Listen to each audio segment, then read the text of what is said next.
سیدنا فاروق اعظم رضی اللہ تعالی عنہ کی ذات وہ عظیم ذات ہے، اللہ کے نبی نے اللہ پاک جل شانہ سے جھولی پھیلا کر مانگ کے لیا ہے۔ مانگنے والا محمد مصطفیٰ ہو اور دینے والا خدا ہو۔ امام الانبیاء نے اپنی حیثیت کے مطابق مانگا ہوگا اور خدا نے اپنی حیثیت کے مطابق دیا ہوگا۔ مانگنے والا بھی دیکھے اور دینے والا بھی دیکھے، پھر پتہ چلے گا آپ کو کہ جو چیز مانگی ہے وہ کتنی بڑی ہے اور اللہ نے جو چیز دی ہے وہ کتنی بڑی چیز ہے۔ اس نبی نے مانگا، کالی کملی والی ذات نے مانگا، شہنشاہ کائنات نے مانگا اور یوں کہہ کر کے مانگا، الہی تیرا دین کمزور ہے، تیرا اسلام کمزور ہے، تیرا بھیجا ہوا میرے پاس جو ایمان ہے وہ کمزور ہے، خطاب کے بیٹے کو میرا ساتھی بنا دے، تیرے دین میں جان پڑ جائے گی۔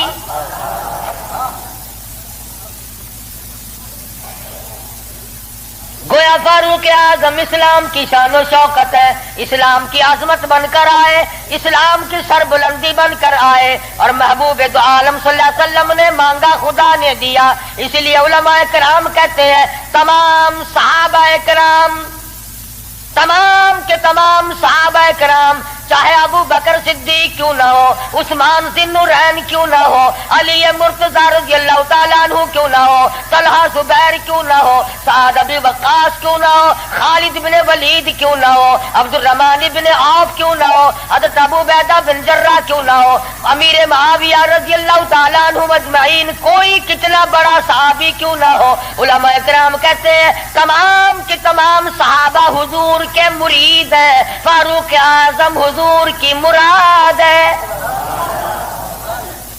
تو ان حضرات کے یہاں تو گفتگو بھی اس قسم کی تھی۔ فاروق اعظم رضی اللہ تعالی عنہ آپ صلی اللہ علیہ وسلم کی مراد مانگ کے لیا، ایسے وقت میں مانگا جب مسلمان پریشان تھے۔ مسلمانوں کو اپنا ایمان اظہار کرنے کا موقع نہیں تھا، مخفی اسلام رکھتے تھے۔ یہ اسلام کا شیر آیا، بہادر آیا تو تمام صحابہ کرام، بعض نے لکھا ہے جس دن فاروق اعظم مسلمان ہوئے اللہ کی دھرتی پہ آسمان کے نیچے کل 14 مسلمان تھے، اور ایک روایت یہ ہے کہ 39 مرد عورت پہلے تھے، 40 میں فاروق اعظم ہے۔ پھر بھی لمبی چوڑی کوئی بات نہیں، اور ایمان لانے کا سبب بھی بڑا عجیب بنا ہے۔ کفر میں بڑے پکے تھے، پکا آدمی ہر جگہ پکا ہوتا ہے، ڈھلا آدمی ہر جگہ ڈھیلا ہوتا ہے۔ ایک دن بت کی پوجا کر رہے تھے، اس بت میں سے آواز آئی، اتنا بڑا آدمی ہو کر تیری مت ماری گی، مجھ پتھر کو پوج رہا ہے، خدا کی پوجا کر۔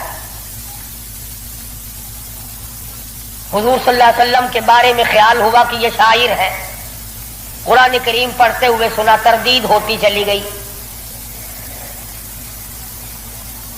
کفار مکہ اکٹھے ہوئے، کہنے لگے نبی کی تحریک کو ختم کرو، نبوت کو قتل کر دو، امام الانبیاء صلی اللہ علیہ وسلم کو قتل کر ڈالو، یہ تحریک ختم ہو جائے گی، دین ختم ہو جائے گا، اسلام ختم ہو جائے گا۔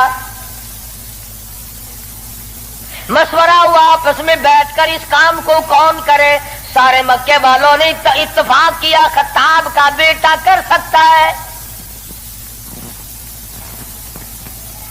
پتا چلا کہ کافر بھی بڑا بہادر شمار کرتے تھے، اپنے ذمے لے لیا، تلوار لی، چل پڑے قتل کے پروگرام سے، ارادے سے۔ صحابی راستے میں ملے، انہوں نے تیور بدلے ہوئے دیکھے تو گھر کا راستہ پھیر دیا، کہا کہ تیری بہن اور بہنوئی دونوں مسلمان ہو چکے ہیں، تمہارے گھر میں دین داخل ہو چکا ہے۔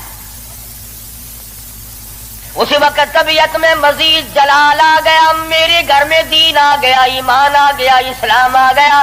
دروازے پہ جا کے دستک دی، دروازہ زور سے کھٹکھٹایا، بہن سمجھ گئی میرا بھائی آ گیا جو ابھی کفر میں ڈوبا ہوا ہے۔ صحابی قرآن کریم پڑھا رہا ہے، میاں بیوی کو یاد کرا رہا ہے۔ آج میاں بیوی تو مل کر کیا قرآن یاد کریں گے، اولاد کو قرآن کریم پڑھانے کے لیے آج کا مسلمان تیار نہیں۔ صحابی کو چھپا دیا، اندر داخل ہوئے، پوچھا تم کیا کر رہے تھے، کیا پڑھ رہے تھے؟ فوراً جواب دیا اور کہہ اٹھے تجھے کیا مطلب ہے؟ پکڑا ہے بہنوئی کو، مارا مارا، مار مار کے بے ہوش بنا دیا۔ بہن اٹھی، کہنے لگی ہے عمر آج کیا اپنی بہن کو بیوہ کرنے کا ارادہ ہے؟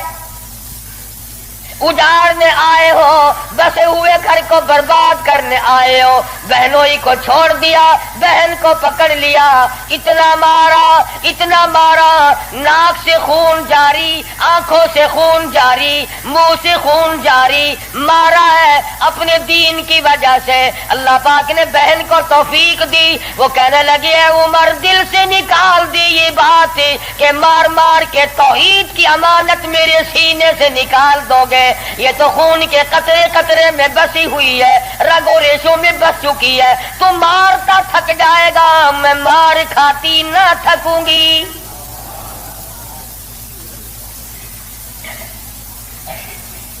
جس ماں کی چھاتی کا دودھ تو نے پی رکھا ہے، میں نے بھی اسی کا دودھ پی رکھا ہے۔ تیرا جتنا جی چاہے مار لے، ایمان کار کلمے کا انکار نہیں کیا جا سکتا۔ اس لیے شاعر کہتا بہن بولی عمر ہم کو اگر تو مار بھی ڈالے، شکنجوں میں کسیا بوٹیاں کتوں پہ نچوا دے، جو تیرا جی چاہے کر گزر۔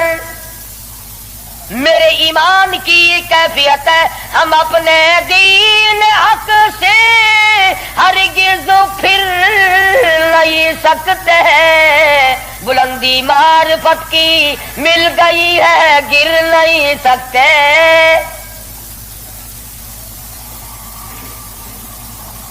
جو تیرا جی چاہے کر گزر، قیمہ بنا سکتے ہو، بالکل جان ختم کر سکتے ہو، پر ایمان کا دامن نہیں چھڑا سکتے۔ عورت ذات اور حالت یہ ہے، دہن سے نام حق، آنکھوں سے آنسو، منہ سے خون جاری۔ عمر کے دل پہ اس نقشے سے عبرت ہو گئی طاری۔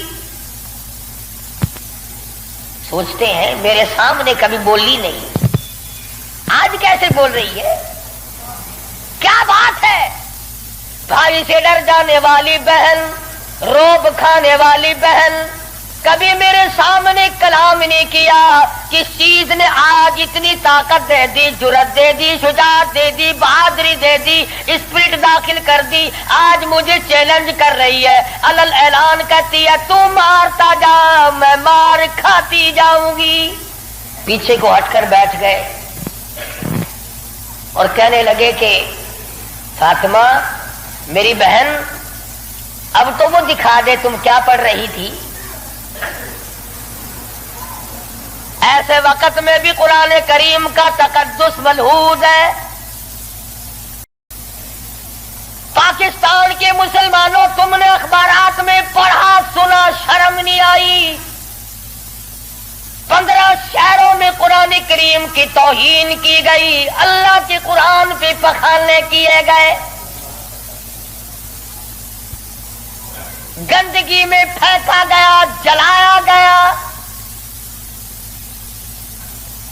آج اللہ کا قرآن میرے تیرے دروازے پہ کرلاتا پھرتا ہے، روتا پھرتا ہے، اور مسلمانوں ہے کوئی میرا، او لوگوں میری توہین ہو گئی۔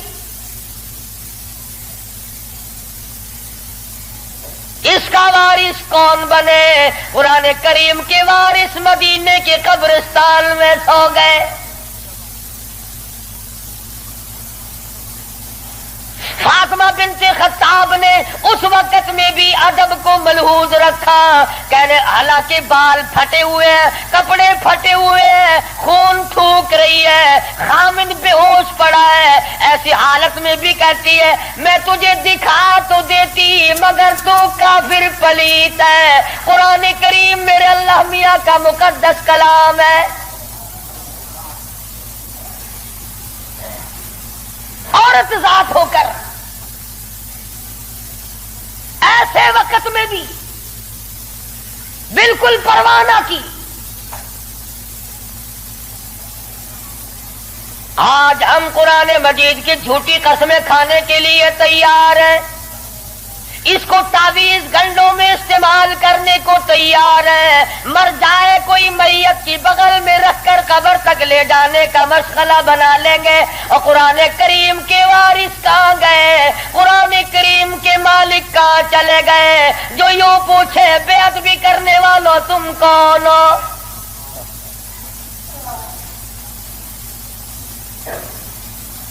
آج اگر کسی حکومت کے بارے میں کوئی بات کر دی جائے فوراً سزا آ جاتی ہے، اگر کسی کے بارے میں کچھ کہہ دیا جائے فوراً قانون حرکت میں آتا ہے، حکومت کے کارندے حرکت میں آتے ہیں۔ اور سی آئی ڈی والوں، انٹیلیجنس والوں، کہاں گیا تمہارا محکمہ؟ اللہ کے قرآن کی بے عزتی ہو گئی۔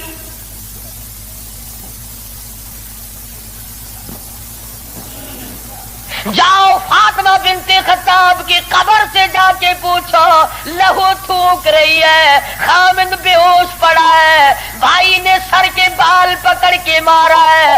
ارے کون اندازہ لگاؤ، ایک تو مارنے والا غیر ہو، رب ذوالجلال کی قسم یہ فاطمہ بنت خطاب کے جگر سے پوچھو، مارنے والا بھائی ہے، مار کھانے والی بہن ہے۔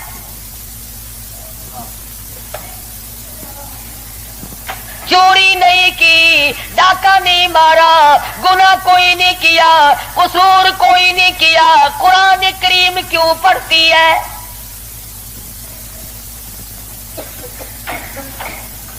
کہنے لگی میں تمہیں دکھا تو دیتی مگر تو ابھی کافر پلیت ہے، وہ میرے اللہ کا کلام پاکیزہ ہے، پاک ہے، وہ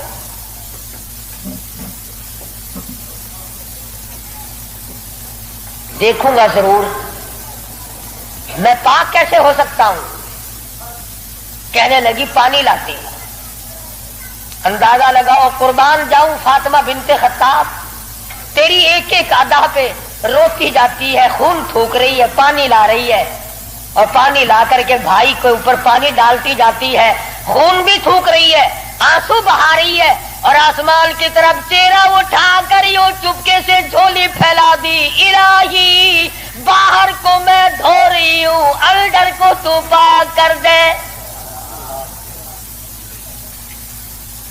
باہر پانی ڈالنا میرا کام ہے، اندر کو صاف کر دینا یہ تو تیرا کام ہے۔ غسل کرا دیا، قرآن کریم کا ورقہ ہاتھ میں دے دیا، تم سارا قرآن کریم پڑھتے ہو سنتے ہو مگر مردوں کے لیے۔ آج عدالت میں قرآن کریم کے لیے جگہ کوئی نہیں، کچہری میں جگہ کوئی نہیں، مارکیٹ میں جگہ کوئی نہیں، محلے میں جگہ کوئی نہیں، میری تیری شادی میں قرآن کریم کا پوچھنے والا کوئی نہیں، ایوان صدر میں پوچھنے والا کوئی نہیں، کسی معاملے میں قرآن کے جاننے ماننے والا کوئی نہیں۔ ادھر آ، فاروق اعظم نے ایک آیت پڑھی، صرف ایک آیت پڑھی، ادھر حضور صلی اللہ علیہ وسلم کی جھولی پھیلی ہوئی ہے، ادھر فاطمہ بنت خطاب کے آنسو ہیں۔ ایک آیت پڑھنے کے بعد فوراً پکار اٹھے اور کہنے لگے چلو ڈھونڈے غلاموں کو، چلو ڈھونڈے غلاموں کو، شہنشاہ کر دیا جس نے، زمانے بھر کے غلاموں کو آقا کر دیا جس نے۔ اے میری بہن مجھے بھی یہ دولت ملنی چاہیے جو دولت تجھے ملی. اور فرماتے ہیں فاطمہ میں گستاخی کے ارادے سے چلا تھا، قتل کے ارادے سے چلا تھا، اب میرے گلے میں رسی ڈال کر مجھے گلیوں میں سے گھسیٹ کے دربار رسالت میں لے کے جا.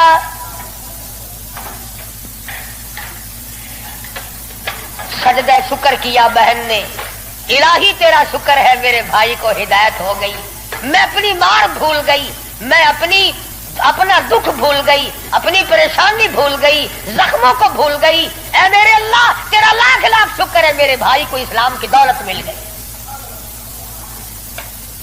دربار رسالت میں سب کہہ دو صلی اللہ علیہ وسلم میں حاضر ہوئے، اسلام سے مشرف با اسلام ہوئے. حضور صلی اللہ علیہ وسلم نے وضو فرمایا، نماز کی نیت باندھنے لگے. فاروق اعظم نے پوچھا کیا کرو گے؟ کہ نماز پڑھوں گا. عرض کیا نماز کیا چیز ہے؟ فرمایا میرے اللہ کا حکم ہے، میرے اللہ کی یاد ہے، عبادت ہے. کھاتا نا آخر فاروق ہلکی سے تو نہیں مانگی تھی کالی کملی والے نے صلی اللہ علیہ وسلم.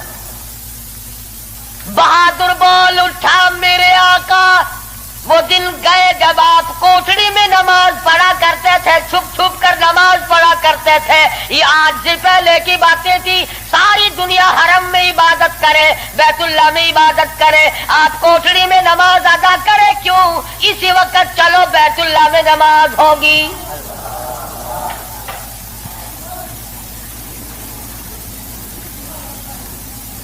میں نے عرض کیا تھا نا کہ ہلکی سے نہیں مانگی نبی نے. اور ادھر وہ جو تھا نا دار الندوہ، جہاں بڑے بڑے قریش انتظار میں بیٹھے ہیں، ابھی سر کٹے گا نعوذ باللہ نبی صلی اللہ علیہ وسلم کا، ابھی لاتے ہیں. بیت اللہ میں تشریف لے آئے اور مکے کی طرف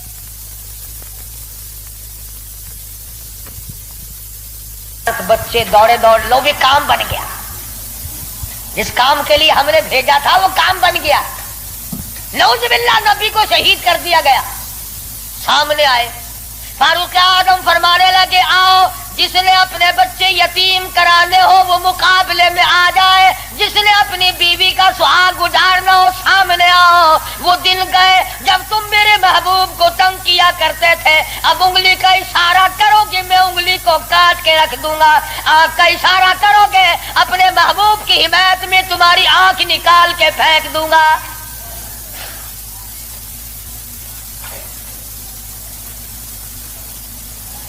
خطاب کے بیٹے تجھے تو ہم نے سر لینے کے لیے بھیجا تھا. کہنے لگا ایسا ہی سودا ہوا کرتا ہے، سر لینے آیا تھا مگر سر دے بیٹھا ہوں. سر دے بیٹھا ہوں. اب تو یہی حالت یہ رہے گی، میرا سر ہو تیرا در ہو، تیرا در ہو میرا سر ہو، میرا دل ہو تیرا گھر ہو. تمنا مختصر سی ہے مگر تمہید طولانی. فاروق اعظم مسلمان ہو گئے، قریش سارے مایوس ہو گئے. لو بھی اب خیر نہیں، اب معاملہ بگڑ گیا. پروردگار عالم نے وہ شان بخشی. حضور صلی اللہ علیہ وسلم فرماتے ہیں اے عمر، جس گلی سے تو نکل جائے، جس بازار سے تو نکل جائے، اس بازار میں شیطان داخل ہونے کی جرت نہیں کرتا. اور یوں فرمایا اگر میرے بعد نبوت کا دروازہ کھلا ہوتا اور ختم نبوت کا تاج میرے سر پہ نہ ہوتا تو میرے بعد تجھے نبی بنایا جاتا. اور پھر سیدہ حفصہ رضی اللہ تعالی عنہا فاروق اعظم کی بیٹی ہے، حضور صلی اللہ علیہ وسلم کی گھر والی ہے. فاروق اعظم حضور صلی اللہ علیہ وسلم کے سسر ہیں. کیا نظارے آئے ہوں گے جس وقت فاروق اعظم کے دروازے پہ کالی کملی والے دلہا بن کر آئے.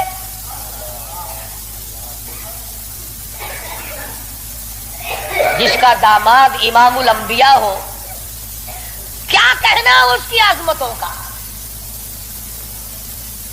اور پھر تمام صحابہ کرام میں جلیل القدر مرتبہ، عظیم مرتبہ، اس طرح سے زندگی گزاری. ایک یہودی اور ایک منافق مسلمان کے درمیان جھگڑا ہوا تلوار پہ. وہ کہتا تھا میری ہے، مسلمان تو نہیں تھا، منافق تھا، وہ کہتا تھا میری ہے. جناب رسول کریم صلی اللہ علیہ وسلم نے فیصلہ فرمایا کہ یہودی کی تلوار ہے، تیرے پاس شاہد نہیں، گواہ نہیں. منافق جانتا تھا کہ فاروق اعظم تیز مزاج آدمی ہے. فاروق اعظم کے پاس آیا اور کہنے لگا کہ میرا اور اس یہودی کا جھگڑا ہے، فیصلہ کریں آپ. تلوار پہ جھگڑا ہے ہمارا، یہ کہتا ہے میری ہے اور میں کہتا ہوں میری ہے. یہودی نے چپکے سے کہا کہ جی ہاں آپ فیصلہ کر دیں. پہلے محمد عربی صلی اللہ علیہ وسلم نے بھی فیصلہ فرمایا. حضرت عمر نے پوچھا حضور نے فیصلہ کر دیا؟ کہ جی ہاں حضور نے میرے حق میں فیصلہ کیا. یہودی کہنے لگا. اور فاروق اعظم نے اس منافق سے پوچھا کیوں بے تو کیوں آیا یہاں؟ کہنے لگا جی میں تو آپ سے فیصلہ کراؤں گا. انہوں نے تو اپنے آدمی کی بھی پاسداری نہیں کی. دیکھو نا یہ تو یہودی ہے، کافر ہے، اس کو تلوار دے دی. کہ اچھا تو حضور کے بعد مجھ سے فیصلہ کرانے آیا ہے؟ کہ جی ہاں میں تو آپ سے کراؤں گا. دیکھو نا آپ اتنے غیرت والے آدمی ہیں. کہ اچھا اچھا ماشاءاللہ تشریف رکھو ابھی فیصلہ کر دیتا ہوں. منافق نے سمجھا کوئی رجسٹر اٹھانے گئے ہیں. فاروق اعظم اندر سے تلوار لے آئے اور تلوار لاتے ہی منافق کی گردن پہ ماری، اڑا کے رکھ دی. فرمایا جو میرے آقا کا فیصلہ نہیں مانتا میرے پاس دوبارہ فیصلہ کرانے آئے گا اس کے لیے میرے پاس یہ فیصلہ ہے. اڑا دی. میرے تیرے ورگا ہوندا نا اوشی جیڑا کچھ آدھا اپنی زبان گندی کریندا پیٹوں کو کیا. صحابہ رسول کو تبرہ کرے اپنی زبان گندا کردا کھڑا اپنی زبان بکدا پیا تیرا کیا بگڑتا ہے؟ اور میں آدھا تیری دھی کو مندہ کڈھے وال اپنی زبان گندی کردا ہے تینوں غیرت دا جوش کیوں آندا ہے؟ تجھے بہن کی گالی دے پھر بھی تو زبان گندی ہے، تجھے بیٹی کی گالی دے دے پھر بھی تو زبان گندی ہے، تجھے ماں کی گالی نکال دے پھر بھی زبان گندی ہے. تو قتل کر دیتا ہے، قتل ہو جاتا ہے، ہوش کھو بیٹھتا ہے غیرت کا مارا. اور رب ذوالجلال کی قسم میری تمہاری کروڑوں بیٹیوں کی آبرو قربان کر دو سیدہ عائشہ صدیقہ کے جوتے مبارک پہ.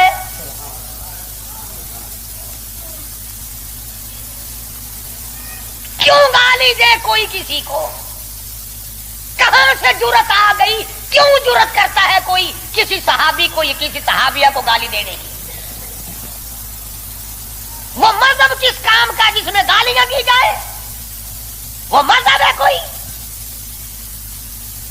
وہ عبادت ہے کوئی جس میں گالی ہو، سب و ستم ہو، تبرہ ہو؟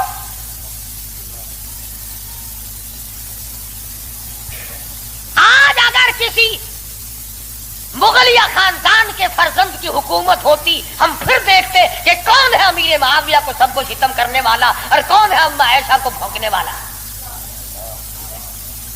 اور میرا ایمان ہے، میں یہ جوش دلانے کے لیے نہیں کہتا، میرا ایمان ہے جس کان نے صحابہ کرام کا تبرہ سنا یا اپنی اماں کی شان میں گستاخی سنی، جب تو 50,000 سال کا پیاسا ہوگا تیری آنکھ نے پانی نہیں دیکھا ہوگا، نہ ندی نہ نالا نہ چشمہ نہ کنواں نہ سمندر نہ دریا، سوا نیزے پہ سورج ہوگا اور 50,000 سال کا ایک دن گزرے گا. اور جب تو کالی کملی والے صلی اللہ علیہ وسلم کے دربار میں حوض کوثر پہ جائے گا، میرا ایمان ہے اما ایسا تیرا دامن پکڑ کر چٹک کے پوچھیں گی بیٹا تو ہی تھا جو میری شان میں گالیاں سنا کرتا تھا.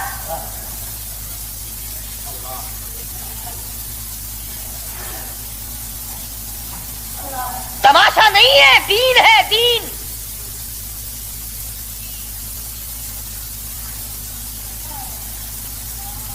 سیدنا فاروق اعظم رضی اللہ تعالی عنہ ان عظیم ہستیوں میں سے ہیں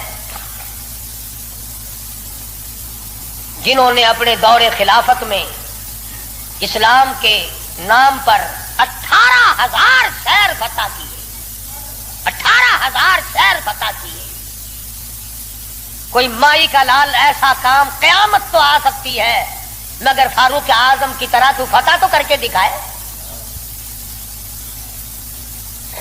جن لوگوں نے فاروق اعظم کی شکل دیکھ کر بیت المقدس کی چابیاں حوالے کی تھی، جب لوگوں نے فاروق اعظم کو گالیاں دینی شروع کی، اللہ پاک نے تم سے قبلہ اول چھین لیا. جاؤ، تم اس قابل ہی نہیں. جس کے چہرے کی برکت سے تمہیں بیت المقدس ملا تھا اس کو بکواس کر رہے ہو. جاؤ، اب بیت المقدس میں یہودیوں کو تو دے سکتا ہوں مگر گالیاں دینے والوں کو نہیں دوں گا.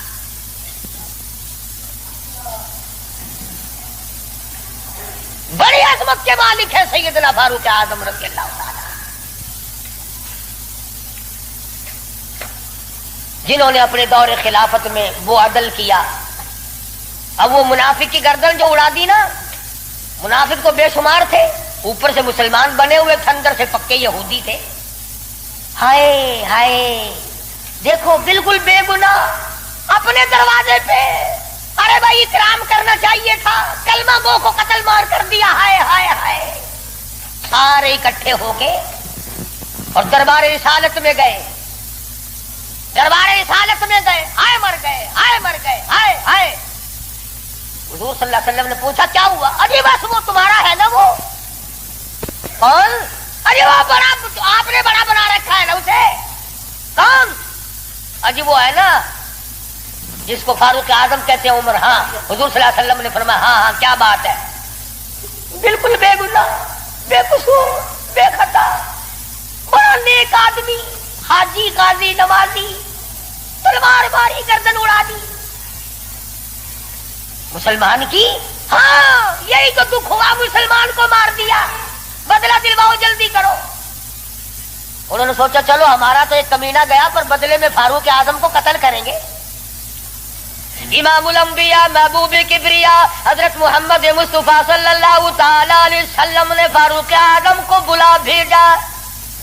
بلا کے فرمایا اے فاروق، یہ کیا بات کہہ رہے ہیں؟ کہتے ایک مسلمان کو آپ نے قتل کر دیا بغیر کسی وجہ کے.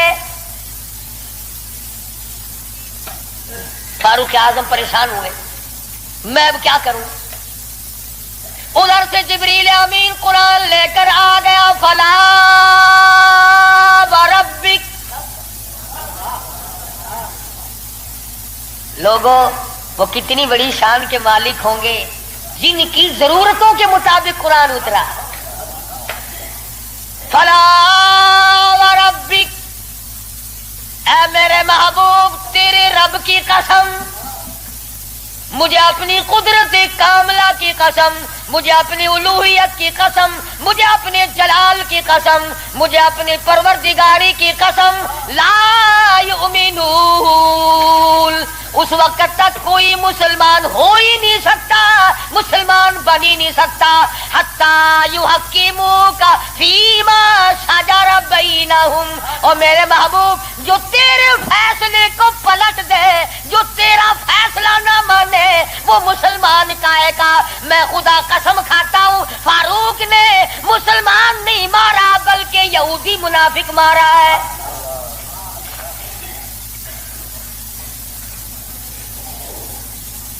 جب قرآن کریم آ گیا، بڑے بھاگے وہاں سے کپڑے جھاڑتے ہوئے کہنے لگے توبہ توبہ، اس کی تو آسمانوں تک بات جاتی ہے، آسمانوں تک. وہ فاروق بیت اللہ میں مدنی کریم صلی اللہ علیہ وسلم تشریف فرمائے. عرض کیا میرے آقا میرا دل چاہتا ہے کہ مقام ابراہیم پہ 2 رکعت پڑھا کروں. فرمانے لگے عمر اللہ کے امر کے بغیر میں تو سانس نہیں لیتا. اسی وقت قرآن کریم آ گیا واتخذوا من مقام ابراہیم مصلی. 17 مقام ایسے ہیں، یاد کر لیا کرو کوئی بات. ویسے تو تمہارے بڑے یاد رہتے ہیں میرے بینک میں کتنے ہیں، فلاں سے کتنے لینے ہیں، مسئلے یاد نہیں رہتے. 17 مقام ایسے ہیں جو فاروق اعظم نے فرش پہ چاہا، میرے اللہ نے عرش پہ وہی چاہا. فاروق کی تمنا کے مطابق قرآن اترا. پردے کے مسئلے میں بدر کے قیدیوں کے مسئلے میں، مقام ابراہیم پر نماز کے مسئلے میں، منافق کے قتل کے مسئلے میں، کتنی مقامات آتے ہیں قرآن کریم میں. جو فاروق اعظم نے خدا کی زمین پہ چاہا، اللہ نے اسی کو پسند کر کے عرش پہ چاہا. کتنا بڑا آدمی ہے جس کی چاہت عرش والے سے مل جائے. اور پھر ساری زندگی انصاف کیا، اس قسم کا عدل کیا، اس قسم کا انصاف کیا کہ دنیا شاہد ہے. اولاد کی تربیت کی ہے، اپنی اولاد کو سنبھالا ہے. حکومت ہے فاروق اعظم کی رضی اللہ تعالی عنہ. چھوٹا سا آپ کا پوتا کھڑا ہے، ابو موسیٰ عشری، سب کہو رضی اللہ تعالی عنہ. حضور صلی اللہ علیہ وسلم کا ایک صحابی ہے، اس نے بیت المال میں یعنی سٹور میں خزانے والے کمرے میں جھاڑو دی، وہاں سے ایک درہم ملا مٹی میں سے، کوڑے کباڑ میں سے چونی مل گئی. ابو موسیٰ عشری نے فاروق اعظم کا ننھا سا چھوٹا سا پوتا کھڑا ہوا تھا، اس کے ہاتھ پہ رکھ دیا. بچہ ہے، کوئی شے لے لے گا، کوئی مالک تو نہیں اس کا، یہ تو گرا پڑا ملا ہے، کوڑے کرکٹ میں سے ملا ہے، اس کمرے میں سے ملا جہاں مسلمانوں کا خزانہ ہوتا تھا. پوتا دادا کے پاس چلا گیا. فاروق اعظم نے جب بات کی تو پتا چلا بچے کے کچھ منہ میں ہے. فرمایا بیٹا منہ میں کیا ہے؟ عرض کیا دادا جان پیسہ ہے. کہاں سے آ گیا؟ ابو موسیٰ عشری نے دیا. نکال کے دیکھا تو ایک درہم. خوش نہیں ہوئے، میرے پوتے کے ساتھ محبت کی ہے، خوش نہیں ہوئے. بلایا ابو موسیٰ عشری کو اور فرمایا ابو موسیٰ، اس اللہ کی دھرتی پہ آسمان کے نیچے تجھے میری اولاد سے زیادہ کوئی ذلیل نظر نہیں آیا. قوم کا پیسہ، بغیر تقسیم ہوا پیسہ، بیت المال کا ٹکا تو نے میرے بچے کو کیوں دیا؟ مار مار کر تیرا چہرہ بگاڑ دوں گا. یوں تربیت کی ہے فاروق اعظم نے اپنی اولاد کی. آج ہم گڑپ شڑپ مل جائے صحیح اولاد کا کھاتا پورا ہی پورا کرنا. پھر وہ فاروق جس کا آخری وقت آیا تو نماز میں، کوئی ایکسیڈنٹ میں مرے گا، کوئی آپریشن روم میں مرے گا، کوئی بیوی بچوں کے سامنے تڑپ تڑپ کے مرے گا. فاروق اعظم کو چھرا مارا گیا فجر کی نماز میں، بے ہوش ہو کر گر پڑے. اس کے بعد اپنے لگتے جگر حضرت عبداللہ کو بلوایا رضی اللہ تعالیٰ اور فرمایا بیٹا جا سیدہ عائشہ صدیقہ کے پاس چلا جا اور جا کر میرے لیے ایک بھیک مانگ لا. اور جا کر کے بھیک مانگ. عائشہ صدیقہ مالکہ ہے اس حجرے کی جس حجرے میں محمد عربی صلی اللہ علیہ وسلم دفن ہے، ابو بکر صدیق دفن ہے، ایک قبر کی جگہ ہے. عائشہ صدیقہ سے جا کر میرے لیے بھیک مانگ کے آ اور جا کے یوں کہنا ہے چھپائے کفن میں آج عمر اور سوالی آپ سے ہے سر بسر. اس کو بس للہ اجازت دیجیے تاکہ قدموں میں نبی کے جا بچھے. اجازت دے دو اللہ واسطے بھیک مانگتا ہوں. اور آج میری یہ حالت ہے، پیش یہ مولا کا ہے اتنا خیال اور کانپتا ہے عمروں کا بس بال بال. رو رہے ہیں فاروق اعظم، فرماتے ہیں دیکھیے آج جانا اس کی حضور کیسے آوے پیش وہ رب غفور. نہ معلوم کیا بنے گی. حضرت عبداللہ بن عمر رضی اللہ تعالیٰ اما عائشہ صدیقہ رضی اللہ تعالیٰ عنہ کی خدمت میں گئے، قبر کی جگہ مانگی. ابا جان نے بھیک مانگ رہے ہیں. فرمانے لگی میں نے اپنے لیے رکھی تھی، مجھے اس کے بدلے میں قیامت تو آ سکتی ہے مگر ایسی جگہ نہ ملے گی۔ واہ ایسا صدیقہ، تم نے اچھا صدقہ کیا، تاریخ کو شرمندہ کر دیا۔ ارے 4 پیسے اللہ نام پہ دو گے تمہیں امید اور مل جائیں گے، کپڑا دو گے تمہیں امید اور مل جائے گا، کھانا دو گے تمہیں امید اور مل جائے گا، مکان دکان دو گے تمہیں اور مل جائیں گے، لیکن ایسا صدیقہ جانتی ہے نہ اور نبی آئے نہ ایسا حجرہ بنے۔ یہ تو جنت کا ٹکڑا ہے۔ ایسا صدیقہ کو پتا ہے کہ یہ وہ زمین ہے، زمین کے وہ ذرے جو حضور صلی اللہ علیہ وسلم کے جسم اقدس کو لگے ہوئے ہیں، ان کا درجہ عرش عظیم سے بلند ہے۔ مگر اما ایسا فرماتی ہیں رضی اللہ تعالیٰ عنہ کہ کوئی اور ہوتا تو میں انکار کر دیتی، فاروق کو انکار کرتے شرم آتی ہے، میرے محبوب نے اللہ سے مانگ کے لیا تھا، جاؤ میرا اللہ مالک ہے میں نے دے دی۔ جب واپس آئے حضرت عبداللہ بن عمر، ادب دیکھو، فرمایا مجھے اٹھا کے بٹھاؤ۔ اما ایسا کا جواب لیٹ کر سننا بے ادبی سمجھتا ہوں۔ اٹھا کے بٹھایا، بتایا کہ اجازت مل گئی، رونے لگے۔ انصاف کا دم بھرنے والوں، عدل کا نام لینے والوں، آؤ فاروق کا آخری انصاف دیکھو، آخری۔ یوں فرمایا ابھی مجھے سانس آ جا رہے ہیں، جب میری روح پرواز کر جائے، جب میرا دم نکل جائے، مجھے غسل دے کر فارغ ہو جاؤ، جنازے کی تیار کر چکو، جب میرا منہ کفن میں چھپا سکو اور چھپا چکو، میرا جنازہ اٹھا کر اما عائشہ صدیقہ کے دروازے پہ لے جانا۔ کیوں؟ کیا کریں گے وہاں لے جا کر؟ فرمایا قیامت تک کے آنے والے لوگ یوں نہ کہیں زبردستی لے لی ہوگی، ورنہ ایسی جگہ کون دیا کرتا ہے۔ حکمران جو تھا 22 لاکھ مربع میل کا حکمران جو ہے، بادشاہ جو ہے 18,000 شہروں کا فاتح جو ہے، او میاں دبا کے لے لیا ہوگا، کون ایسی جگہ قبر کی جگہ دیا کرتا ہے؟ فرمایا جب میں نہ بول سکوں، میں خاموش ہو جاؤں ہمیشہ کے لیے، میری حکومت نہ رہے، میرا اقتدار نہ رہے، میری حکمرانی نہ رہے، منہ کفن میں چھپا ہوا ہو، اما ایسا صدیقہ کے دروازے پہ رکھ دینا، پھر اجازت مانگنا کہ آج بھی اجازت پھر دو، اگر اجازت دے تو حضور صلی اللہ علیہ وسلم کی قبر کے برابر دفن کرنا، اگر اس وقت اجازت نہ دے تو جنت البقیع میں دفن کر دینا۔ کتنا بڑا انصاف ہے اور کس قدر خدا کا خوف ہے۔ فرمایا اگر وہ تم نے ایسا نہ کیا، قیامت میں ڈر ہے کہیں شرمندہ نہ ہو جائے۔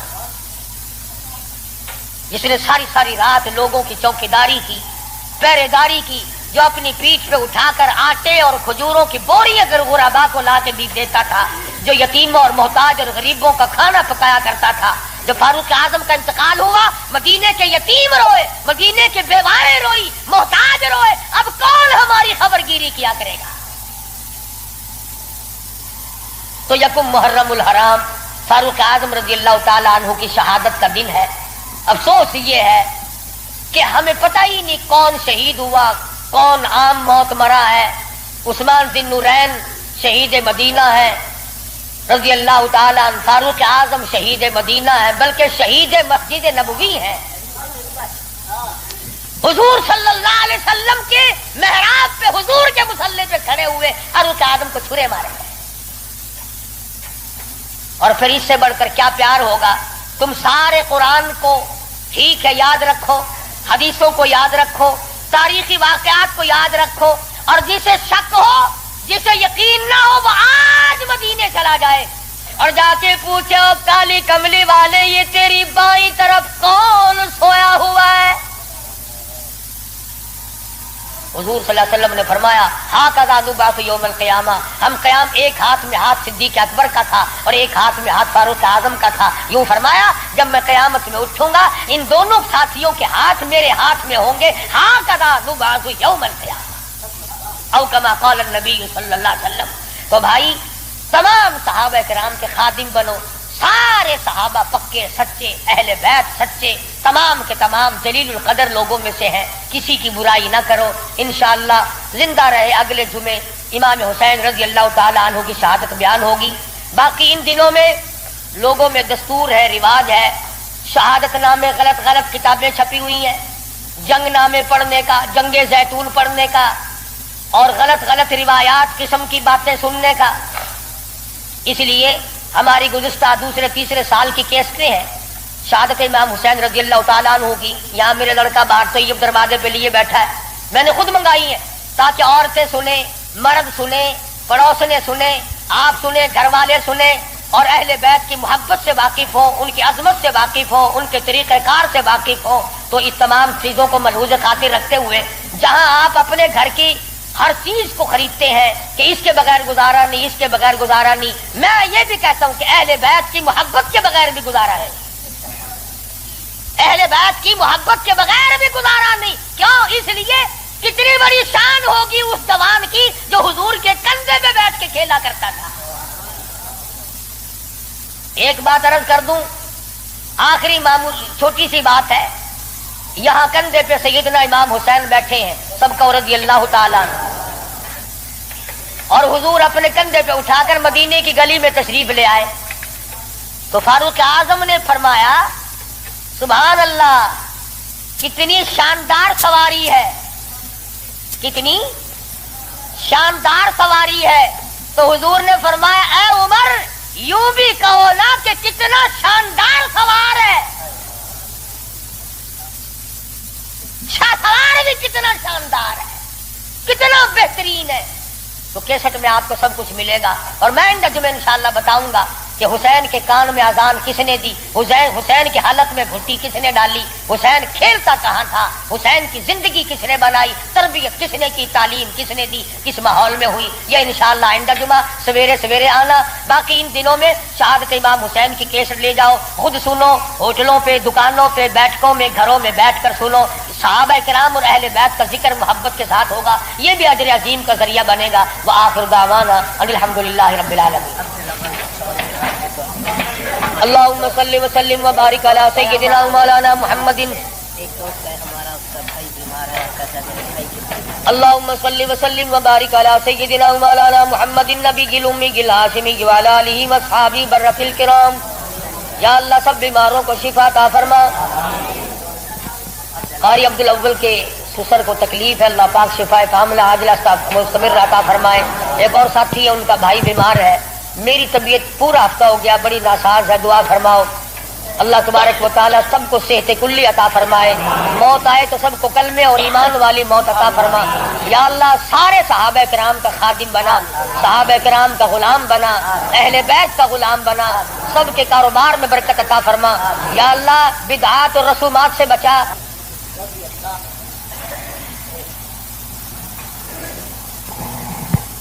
نقطوں سے شان کا پتہ چلتا ہے. کسی نے سید عطا اللہ شاہ صاحب بخاری سبقت رحمت اللہ علیہ سے پوچھا، دھیان کرو گے کہ انشاءاللہ بات پلے پڑے گی. کسی نے شاہ جی مرحوم سے پوچھا کہ حضرت سیدہ خدیجہ رضی اللہ تعالی عنہا کا درجہ بڑا ہے یا سیدہ عائشہ صدیقہ رضی اللہ تعالی عنہا کا درجہ بڑا ہے؟ دونوں نبی کی گھر والی ہیں. سب سے پہلی گھر والی حضور صلی اللہ علیہ وسلم کی ازواج مطہرات میں سے سیدہ خدیجہ ہیں، جن کے پیٹ سے اللہ پاک نے حضور کو 4 بیٹیاں دی، 2 بیٹے دیے. دونوں بیٹے اسی وقت اللہ نے بلا لیے. اور اس میں بھی بڑی حکمت تھی کہ ایک لڑکی کی نسل آگے اللہ نے چلائی. دیکھ لو آج تمہارے سامنے کیا کیا فرقہ بن دیا. اگر نبی کا بیٹا زندہ رہتا تو کیا بنتا. تو شاہ جی مرحوم سے کسی نے پوچھا کہ سیدہ خدیجہ کا درجہ بڑا ہے یا سیدہ عائشہ صدیقہ کا درجہ بڑا ہے؟ تو شاہ جی مرحوم نے جواب دیا کہ ترازو تو میرے پاس نہیں جو میں درجوں کو تول لوں. اتنی بات معلوم ضرور ہوتی ہے کہ خدیجہ محمد ابن عبداللہ کی بیوی ہے اور عائشہ صدیقہ محمد الرسول اللہ کی بیوی ہے. یعنی فرق یہ سمجھایا کہ سیدہ خدیجہ کا جس وقت نکاح ہوا اس وقت حضور مکے میں محمد ابن عبداللہ تھے، اور جب عائشہ صدیقہ حضور کی جھولی میں آئی تو محمد الرسول اللہ تھے صلی اللہ علیہ وسلم. ایک دن سیدہ عائشہ صدیقہ اور سیدہ فاطمہ الزہرا رضی اللہ تعالی عنہا خالہ بھانجی بیٹی ماں بیٹی بیٹھی ہوئی تھی. آج ہماری عورتیں تو دنیاوی ضروریات کی گپیں ماریں گی. تیرا سوٹ کیسا، میرے جوتے کیسے، تیری چوڑیاں کیسی، تیرا زیور کیسا، تیرا خامند کیسا، تجھے کتنا خرچہ ملتا ہے. نبی کریم صلی اللہ علیہ وسلم کے گھرانے کا حال دیکھو. سیدہ فاطمہ الزہرا اور سیدہ عائشہ صدیقہ میں گفتگو چل پڑی. فاطمہ الزہرا رضی اللہ تعالیٰ عنہ فرمانے لگی امی جان میرا درجہ بڑا ہے، میں نبی کی بیٹی ہوں، آپ صحابی کی بیٹی ہیں. میں نبی کی بیٹی ہوں بلکہ امام الانبیاء کی بیٹی ہوں، شہنشاہ کائنات صلی اللہ علیہ وسلم کی بیٹی ہوں، آپ ابو بکر صدیق کی بیٹی ہیں. ذہانت تو دیکھیے، علم تو دیکھیے عائشہ صدیقہ رضی اللہ تعالی عنہا کا. خدا کی قسم جس کو خدا کے سلام آئے، جن کو جبریل کے سلام آئے، حضور جن کی جھولی میں ہو تو قرآن اترے.